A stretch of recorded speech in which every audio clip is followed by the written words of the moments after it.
ಜೈ ಭಗವಾನ್. ಎಲ್ಲರಿಗೂ ನಮಸ್ಕಾರ. ಓಂ ಮಹಾದೇವಿ ಚದ್ಮೇಷ್ಟಪತಿ ಜ ಮಹಿತನ ಐಶ್ವರ್ಯಲಕ್ಷ್ಮಿ ಪ್ರಚೋದಯ. ಎಲ್ಲರಿಗೂ ನಮಸ್ಕಾರ. ಇವತ್ತಿನ ವಿಶೇಷ ಸಂಚಿಕೆಯಲ್ಲಿ ಅನೇಕ ವಿಚಾರಗಳನ್ನು ನಾವು ತಿಳ್ಕೊಳ್ಳೋಣ. ಮೊದಲನೇದಾಗಿ, ನಿಮ್ಮ ಶತ್ರುಗಳು ನಿಮಗೆ ಮೋಸ ಮಾಡ್ತಾ ಇತ್ತು ಅಂತಂದರೆ, ನೀವು ಮೋಸ ಹೋಗಬಾರ್ದು ಅಂತಂದರೆ, ಯಾರಿಂದನೂ ಕೂಡ ಮೋಸ ಹೋಗಬಾರ್ದು ಅಂತಂದರೆ, ಮತ್ತು ನಿಮ್ಮ ಶತ್ರುಗಳು ಸಂಪೂರ್ಣವಾಗಿ ನಾಶ ಆಗಬೇಕು, ದೂರ ಆಗಬೇಕು ಅಂದರೆ ನಾನು ಹೇಳುವಂಥ ತಂತ್ರವನ್ನು ಮಾಡಿಕೊಳ್ಳಿ. ಅದು ಯಾವ ತಂತ್ರ ಅಂತ ತಿಳಿಸ್ಕೊಡ್ತೀನಿ. ಅದಕ್ಕಿಂತ ಮುಂಚೆ ನೀವು ವಿನಯ್ ಯೋಗಿ ಗುರುಜಿ ಅಂತ ಯೂಟ್ಯೂಬ್ ಚಾನಲ್ಲಿ ಲೈಕ್ ಮಾಡಿ, ಸಬ್ಸ್ಕ್ರೈಬ್ ಆಗಿ, ಮತ್ತು ಬೆಲ್ ಬಟನ್ ಒತ್ತಿ, ಮತ್ತು ಫೇಸ್ಬುಕ್ ಇನ್ಸ್ಟಾಗ್ರಾಮಲ್ಲಿ ಕೂಡ ಲೈಕ್ ಮಾಡಿ, ಶೇರ್ ಮಾಡಿ, ಮತ್ತು ಫಾಲೋನ ಮಾಡಿಕೊಳ್ಳಿ. ನೋಡಿ, ನಿಮ್ಮ ಶತ್ರುಗಳು ನಿಮಗೆ ಯಾವಾಗಲೂ ನಿಮ್ಮ ಕಾಲು ಎಳೆಯೋದನ್ನೇ ನೋಡ್ತಾ ಇರ್ತಾರೆ. ಅದಲ್ಲ, ಶತ್ರು ಅನ್ನೋಂಥದ್ದು ಹೆಂಗೆ ಬರುತ್ತೆ, ನಿಮ್ಮಲ್ಲಿ ದೇಹದಲ್ಲಿ ಬದಲಾವಣೆ ಆಗುತ್ತೆ. ನಿಮ್ಮನ್ನ ದೇಹ, ಹಾವ ಭಾವ, ನಡೆ ನುಡಿಗಳು, ನಿಮ್ಮ ಕೆಲಸ ಕಾರ್ಯಗಳು ಎಲ್ಲವೂ ಆತನಿಗೆ ಇರಿಟೇಷನ್ ಆಗುತ್ತೆ.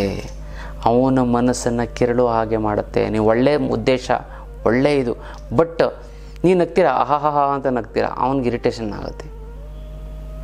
ಯಾಕೆ? ನಿಮ್ಮ ದೇಹದಲ್ಲಾಗುವಂತಹ ಒಂದು ನಡವಳಿಕೆ, ನಿಮ್ಮ ದೇಹದಲ್ಲಾಗಿರುವಂತಹ ಒಂದು ಭಾವನೆ, ನಿಮ್ಮ ದೇಹದಲ್ಲಾಗುವಂಥ ಚೇಂಜಸ್ಸು, ನಿಮ್ಮ ದೇಹದಲ್ಲಿರುವಂಥ ಒಂದು ನೆಗೆಟಿವ್ ಎನರ್ಜಿ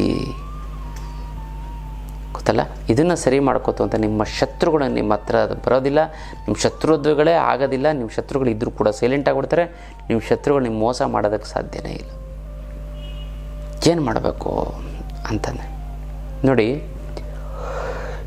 ಈ ಶತ್ರು ಒಂದು ಮನೋಭಾವನೆ ಇತ್ತು ಅಂತಂದಾಗ, ನೀವು ಫಸ್ಟ್ ಆಫ್ ಆಲು ಯಾರು ಶತ್ರು ಅಂತ ಗೊತ್ತಾದಾಗ ಅವರನ್ನು ಮಾತನಾಡಿಸುವುದನ್ನು ಸಂಪೂರ್ಣವಾಗಿ ಬಿಡಬಾರದು. ಇಲ್ಲಿ ಸಂಪೂರ್ಣವಾಗಿ ಬಿಡಬಾರ್ದು. ಎಷ್ಟು ಬೇಕೋ ಅಷ್ಟೇ ಮಾತಾಡಿಸ್ಬೇಕು. ಮತ್ತು ದುಷ್ಟನ ಕಡೆ ದೂರ ಇರುವಂಥ ನಗ್ನಗ್ತಾನೇ ದೂರ ಇಟ್ಬಿಡಬೇಕು. ನೀವು ಜಗಳ ಆಡ್ಕೊಂಡು ದೂರ ಆಗಬಾರ್ದು, ಗೊತ್ತಲ್ಲ, ಬೈಕೊಂಡು ದೂರ ಆಗಬಾರ್ದು. ಅಥವಾ ಶತ್ರುವಿನ ಬಗ್ಗೆ ಅಪಪ್ರಚಾರವನ್ನು ಜಾಸ್ತಿ ಮಾಡಬಾರ್ದು. ನೋಡಿ, ಇದು ಡೇಂಜರು. ಅಪಪ್ರಚಾರ ಮಾಡ್ತು ಅಂತ ಮೊದಲೇ ಕೇಳಿರ್ತೀನಿ, ಇನ್ನಷ್ಟು ಕೆರಳಿ ನಿಮಗೆ ತೊಂದರೆಗಳನ್ನು ಕೊಡ್ತಾ ಇರ್ತಾನೆ. ಅಪಪ್ರಚಾರ ಮಾಡುವುದರಿಂದ ಶತ್ರು ನಿಮಗೆ ನಾಶ ಆಗೋದಿಲ್ಲ. ಏನು ಮಾಡಬೇಕು? ಶತ್ರುವಿನ ಒಂದು ನಾಶ ದೂರ ಆಗಬೇಕು ಮೇಯ್ನಾಗಿ ಅಂತ ನಾನು ವಸ್ತು ತೋರಿಸ್ತೀನಿ. ಆ ವಸ್ತು ಏನು ಅಂತಂದರೆ ನನಗೆ ಅದು ತೋರಿಸ್ತೀನಿ.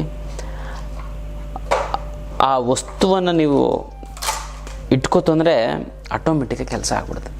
ಶತ್ರುಗಳು ಕೂಡ ಮಿತ್ರರಾಗ್ಬಿಡ್ತಾರೆ. ಶತ್ರು ನಿಮ್ಮ ತಂಟೆಗೆ ಬರೋದಿಲ್ಲ. ನಿಮ್ಮನ್ನು ನೋಡಿದ್ರೆ ನನಗೆ ಕರುಣೆ ಬರುತ್ತೆ, ಅಯ್ಯೋ ಬಿಟ್ಬಿಡೋಣ ಅನಿಸುತ್ತೆ. ಯಾವುದು ಅಂದರೆ ಜನವಶೀಕರಣದ ಒಂದು ಭಸ್ಮ ಪೌಡರು. ಈ ಜನವಶೀಕರಣದ ಭಸ್ಮ ಪೌಡರ್ನ ನೀವು ಹಣೆಗೆ ಹಚ್ಕೋತು ಅಂತಂದರೆ ಶತ್ರುಗಳು ಮಿತ್ರರಾಗ್ತಾರೆ. ಗೊತ್ತಲ್ಲ, ಅವರು ನಿಮಗೆ ವಶೀಕರಣ ಆಗ್ತಾರೆ. ಯಾರು ನಿಮಗೆ ವಶೀಕರಣ ಆಗ್ತಾರೋ ಅವ್ರು ನಿಮ್ಗೆ ತೊಂದರೆ ಕೊಡೋದಿಲ್ಲ. ಇಷ್ಟೇ, ಶತ್ರುವನ್ನು ಒಲಿಸ್ಕೋಬೇಕು. ಅವ್ರು ನಿಮ್ಗೆ ಮೋಸ ಮಾಡೋಕ್ಕೆ ಚಾನ್ಸಸ್ಸೇ ಇಲ್ಲ. ಗೊತ್ತಲ್ಲ, ಏನೊಂದು ವಿಶೇಷವಾದಂಥದ್ದು ಅಂತಂದರೆ, ಇದು ಜನವಶೀಕರಣದ ಭಸ್ಮ ಪೌಡರು. ಇದು ಇಟ್ಕೋತು ಅಂತಂದ್ರೆ ಹಣೆಗೆ ಇನ್ನು ಬರಬೇಕಾಗಿರೋ ದುಡ್ಡು ಬರ್ತಾಯಿಲ್ಲ ಅಂದರೆ, ಕೊಡೋರಿಗೆ ಕೊಡೋಕ್ಕಾಗ್ತಾಯಿಲ್ಲ ಅಂದರೆ, ಸಿಕ್ಕಾಪಟ್ಟೆ ಸಾಲ ಆಗಿತ್ತು ಅಂದರೆ, ಗುರುಗಳೇ ದುಡ್ಡು ನೀರು ಥರ ಖರ್ಚಾಗ್ತೈತೆ ಗುರುಗಳೇ, ಏನು ಮಾಡೋದು ಅನ್ನೋದೇ ಗೊತ್ತಾಗ್ತಾಯಿಲ್ಲ ಅಂದರೆ, ಅದಕ್ಕೆಲ್ಲ ತಲೆನೇ ಕೆಡಿಸ್ಕೊಬಿಡಿ. ಇದಕ್ಕೆಲ್ಲ ಏಕೈಕ ರಾಮಬಾಣ ಅಂದರೆ ಅಷ್ಟಲಕ್ಷ್ಮಿ ಯಂತ್ರ.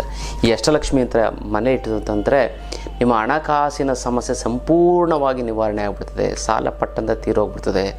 6 ತಿಂಗಳು ವರ್ಷದಲ್ಲಿ ಅದು ಎಂಥದ್ದೇ ಕೋಟಿ ಸಾಲ ಇದ್ರೂ ಸಂಪೂರ್ಣವಾಗಿ ನಿವಾರಣೆ ಆಗಿಬಿಡ್ತದೆ. ಅದಲ್ಲ, ಇದು ಅದ್ಭುತವಾದಂಥ ಒಂದು ಯಂತ್ರ. ಈ ಯಂತ್ರವನ್ನು ನಿಮ್ಮ ಮನೇಲಿ ಪ್ರತಿಷ್ಠಾಪನೆ ಮಾಡಿದ್ದೆ ಆಯಿತು ಅಂತಂದರೆ ನಿಮಗೆ ಸಾಕ್ಷಾತ್ ಲಕ್ಷ್ಮೀ ದೇವಿನ ಮನೇಲಿ ನಡೆಸಿದಾಗ ಹಾಗೆ. ಇದಕ್ಕೆ ಮುಟ್ಟು ಕಟ್ಟು ಚಟ್ಟು ಮಡಿ ಮೇಲಿಗೆ ಸುತ್ತಕ ಗಿತ್ಕ ವೆಜ್ಜು ನಾನ್ ವೆಜ್ ಜಾತಿ ಗೀತಿ ದಿಕ್ಕು ಗಿಕ್ಕು ಆ ಥರದ್ದೇನೂ ಇಲ್ಲ. ಇಟ್ಟರೆ ಸಾಕು ಕೆಲಸ ಆಗುತ್ತೆ. ದೇವ್ರ ಮಲ್ಲಾರು ಇಡ್ಬೋದು, ಬೀರುನಲ್ಲಾರು ಇಡ್ಬೋದು. ಪ್ರತಿದಿನ ಪೂಜೆ ಮಾಡಲೇಬೇಕು ಅಂತ ಏನಿಲ್ಲ. ಪೂಜೆ ಮಾಡಲಿಲ್ಲ ಅಂತಂದು ಕೂಡ ನಡೀತಿದೆ. ಅದ್ಭುತವಾದಂಥ ಒಂದು ಯಂತ್ರ. ಇದು ಕರ್ಮ ಕಳೆದಿದ್ರೆ ಮಾತ್ರ ಇದನ್ನು ತೊಗೊಳೋದಕ್ಕಾಗೋದು. ಖಂಡಿತವಾಗ್ಲೂ ನಿಮ್ಮ ಮನೆಯಲ್ಲಿ ಅಷ್ಟಲಕ್ಷ್ಮಿ ಯಂತ್ರ ಇತ್ತು ಅಂತಂದರೆ ಜೀವನದಲ್ಲಿ ಒಮ್ಮೆ ಅಷ್ಟಲಕ್ಷ್ಮಿ ಯಂತ್ರ ತೆಗೆದುಕೊಳ್ಳಿ, ನಿಮ್ಮ ಎಲ್ಲ ಸಂಪೂರ್ಣವಾದಂಥ ಒಂದು ಸಮಸ್ಯೆಗಳು ಬಗೆಹರಿದು ಹೋಗ್ಬಿಡ್ತದೆ. ಅಲ್ಲ, ಇದು ವಿಶೇಷವಾದಂಥ ಒಂದು ಇದು ಯಂತ್ರ ಮಾಡ್ಕೊಳ್ಳಿ, ತುಂಬ ಚೆನ್ನಾಗಾಗುತ್ತೆ, ಒಳ್ಳೆಯದು ಆಗ್ತಾ ಬರುತ್ತೆ. ಮತ್ತು ವಿಶೇಷವಾಗಿ ಪುಣ್ಯಕ್ಷೇತ್ರ ದರ್ಶನ ಪ್ರತಿ ತಿಂಗಳು ವಿಶೇಷವಾದಂಥ ಒಂದು ಪುಣ್ಯಕ್ಷೇತ್ರ ದರ್ಶನ ಇರುತ್ತೆ. ನಾವು ಸ್ವತಃ ಒಂದು ಆಧ್ಯಾತ್ಮ ಪಯಣ ಅಂತ ಮಾಡ್ತಾಯಿದ್ವಿ. ಮುಂದಿನ ತಿಂಗಳು ಕೇರಳಕ್ಕೆ ಹೋಗ್ತಾಯಿದ್ದೀವಿ. ಅದೇ ಮುಂದಿನ ತಿಂಗಳು ಕಾಮಾಖ್ಯಗೆ ಹೋಗ್ತಾಯಿದ್ದೀವಿ, ಮತ್ತು ಪುರಿ ಜಗನ್ನಾಥ ಒಂದು ಯಾತ್ರೆಗೆ ಹೋಗ್ತಾಯಿದ್ದೀವಿ. ಆ ಒಂದು ಪುಣ್ಯಕ್ಷೇತ್ರದ ಒಂದು ದರ್ಶನವನ್ನು ಮಾಡ್ಕೊಳ್ಳಿ, ನಿಮ್ಮ ಜನ್ಮ ಪಾವನ ಆಗ್ಬಿಡ್ತದೆ ಗೊತ್ತಲ್ಲ. ಅತ್ಯಂತ ಕಡಿಮೆ ಖರ್ಚಿನಲ್ಲಿ, ಅದು ಫ್ಲೈಟಲ್ಲಿ ಹೋಗಿ ಫ್ಲೈಟಲ್ಲಿ ಬರುವಂಥದ್ದು, ಊಟ ತಿಂಡಿ ವ್ಯವಸ್ಥೆ ಪ್ರತಿಯೊಂದು ನಮ್ಮದೇ ಇರ್ತದೆ, ನಮ್ಮ ಒಂದು ಟ್ರಸ್ಟ್ ವತಿಯಿಂದ ಇರುತ್ತೆ. ಆ ಆಧ್ಯಾತ್ಮ ಪಯಣಕ್ಕೆ ನೀವೆಲ್ಲ ಭಾಗಿಯಾಗಿ ಹೆಚ್ಚಿನ ಮಾಹಿತಿಗೆ ಕೆಳಗಡೆ ಕೊಟ್ಟಿರೋಂಥ ಒಂದು ಫೋನ್ ನಂಬರ್ಗೆ ನೀವು ಫೋನ್ ಮಾಡಿ. ನಿಮ್ಮದು ಎಲ್ಲ ರೀತಿಯಂಥ ಒಂದು ಸಂಪೂರ್ಣ ಜವಾಬ್ದಾರಿ ನಮ್ಮದು. ಹಣಕಾಸಿನ ಸಮಸ್ಯೆಗೆ, ಅಷ್ಟಲಕ್ಷ್ಮಿ ಯಂತ್ರ, ಜೀವನದಲ್ಲಿ ಸಂತೋಷವಾಗಿರೋದಕ್ಕೆ ಆಧ್ಯಾತ್ಮ ಪಯಣ, ಭಗವತ್ ಚಿಂತನೆ ಮತ್ತು ಭಗವಂತನ ಒಂದು ದರ್ಶನ ಗೊತ್ತಲ್ಲ. ಇದು ವಿಶೇಷವಂತ ಒಂದು ವಿಚಾರ. ಸುಮ್ಮನೆ ಏನು ಕುಂಕುಮ ಹಚ್ಕೊಂಡಂಗೆ ಹಚ್ಕೋಬೇಕಪ್ಪ ಅಷ್ಟೆ. ನೋಡಿ ಹೆಂಗೆ ಬದಲಾವಣೆ ಆಗುತ್ತೆ ನಿಮ್ಮ ಲೈಫು. ಇದನ್ನು ಕೇವಲ 6 ತಿಂಗಳು ನೀವು ಪ್ರತಿದಿನ ಹಣೆಗೆ ಹಚ್ಕೋತು ಅಂತಂದರೆ ಕಂಟಿನ್ಯೂಸ್ ಆಗಿ 6 ವರ್ಷ ನಿಮಗೆ ಶತ್ರು ಬಾಧೆ ನಿವಾರಣೆ ಆಗ್ತಾ ಬರುತ್ತೆ, ಮತ್ತು ಜನವಶೀಕರಣ ಆಗ್ತಾ ಬರುತ್ತಾರೆ. ಇದನ್ನು ವಿಶೇಷವಂತ ಗಿಡಮೂಲಿಕೆಗಳನ್ನು ಕುಟ್ಟಿ ಪುಡಿ ಮಾಡಿ ಅರೆದು ಒಣಗಿಸಿ ಭಸ್ಮ ಮಾಡೋದನ್ನು ನಿಮಗೆ ಕೊಟ್ಟಿರೋಂಥದ್ದು. ತುಂಬ ದೈವಶಕ್ತಿ ಇರುತ್ತೆ. ಬೇಕಾದ್ರೆ ನಿಮಗೆ ಕೊರಿಯಲ್ಲಿ ಕಳಿಸ್ಕೊಡ್ತೀನಿ, ನಿಮಗೆ ಅದನ್ನು ನೀವು ಆಫೀಸಲ್ಲಿ ನೀವು ಕರೆ ಮಾಡಿ ಅದನ್ನು ನೀವು ತೆಗೆದುಕೊಳ್ಳಿ.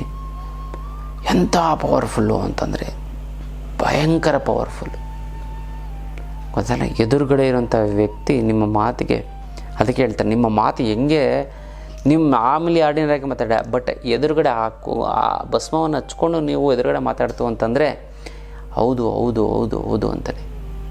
ನಾರ್ಮಲ್ ಮಾತೇ ಅದು, ಬಟ್ ಹೌದು ಅಂತಾನೆ. ನುಡಿದರೆ ಮುತ್ತಿನ ಹಾರದಂತಿರಬೇಕು, ನುಡಿದರೆ ಮಾಣಿಕ್ಯದ ದೀಪ್ತಿಯಂತಿರಬೇಕು, ನುಡಿದರೆ ಸ್ಫಟಿಕದ ಸಲಾಕಿಯಂತಿರಬೇಕು, ನುಡಿದರೆ ಲಿಂಗ ಮೆಚ್ಚಿ ಹೌದೌದೆನಬೇಕು. ಆ ರೀತಿ ಆಗ್ಬಿಡ್ತಾನೆ ಗೊತ್ತಲ್ಲ. ಈ ಭಸ್ಮ ಹಚ್ಕೊಳ್ಳದೆ ನೀವು ಏನೇ ಮಾತಾಡಿದ್ರು ನುಡಿದರೆ ಎಂಜಲು ಹಾರದಂತಿರಬೇಕು ಅಂತ ಎದುರುಗಡೆ ಇರೋನು ಹೇಳ್ತಾನೆ ಗೊತ್ತಾಯ್ತಲ್ಲ. ಹಾಗಾಗಿ ಯಾರು ಈ ಒಂದು ಭಸ್ಮವನ್ನು ಹಚ್ಕೊಂಡಿದ್ದೇ ಆಯಿತು ಅಂತಂದರೆ ಯಾರು ನಿಮ್ಗೆ ಏನು ಮಾಡೋಕ್ಕಾಗಲ್ಲ.